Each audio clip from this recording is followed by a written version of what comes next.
7 years ago today, a remarkable recording was made in the German concentration camp of Bergen-Belsen.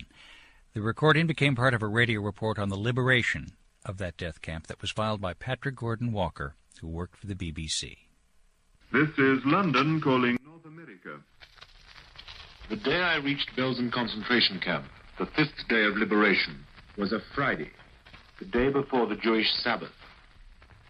Something like half the surviving prisoners at Belsen were Jews, and the Jewish chaplain to the British Second Army, the Reverend L.H. Hardman, held an eve of the Sabbath service in the open air in the midst of the camp. It was the first Jewish service that many of the men and women present had taken part in for 6 years.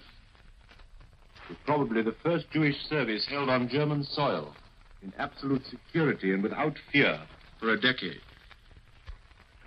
Around us lay the corpses that there had not been time to clear away, even after 5 days.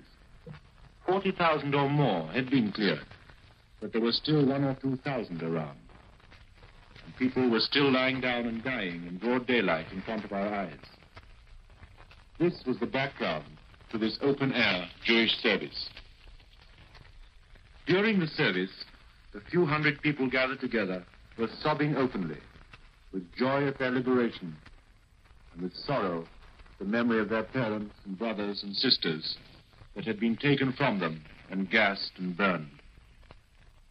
These people knew they were being recorded. They wanted the world to hear their voice. They made a tremendous effort, which quite exhausted them. Listen.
Yisrael Chai, the children of Israel still liveth.